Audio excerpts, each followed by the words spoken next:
هزاران نفر در مسجد مرکزی دوشنبه نماز عیدانه گذاشتند. بعد 2 سال پاندمی، نماز عید به فاصله گیری و نقاب‌بندی جریان گرفت. نمازگزاران از پایان ماه شریف هم غمگین بودند و هم شاد و هم آماده سخن از آن که رمضان امسال برایشان چه خاطره‌های گذاشت. به بیشتر یک دستگیری معین شد. در ماه شریف رمضان 70-80% خیرخواهان زیاد میشن. یک بحث اساسی در ماه رمضان امسال فطر روزه بود. در چندین مسجدهای کشور از نمازگزاران خواسته شد آن را به مسجدها یا حکومت جماعتها سپارند.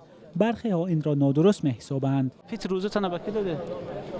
به یک پیوزن دادم. 2 فرزند داشته که بس.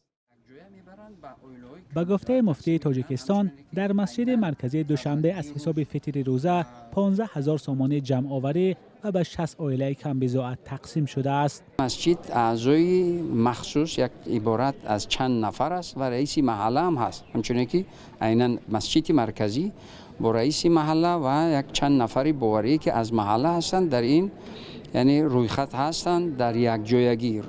رئیس محله روی خط پیشنهاد میکند، فعالان محله با اعضایی که در کمیسی که در اینجا هستند یعنی گروه هیئت معین اینو یک جای میبرند به عائله‌های کم بضاعت تقسیم میکنند.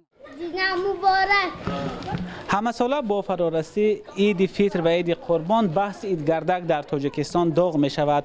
برخی ها این را یک چیز خوب می دانند و میگن کودکان را نباید از آن محروم کرد، یعنی از خرسندی عیدانه محروم کرد. هرچند برخی دیگر میگن که این عید گردک در کودکان احساس گدایی را زیاد می کند. گدایی نه، این خدمت موندگی این عید گردکی تا خدمت موند این گدایی نه. این همش همه رضا میگیرد، همه رضا باشه دادن در کار، زکاتوشه دادن در کار برای آن همین. برای خرسندی خود؟ برای خرسندی داخل داد.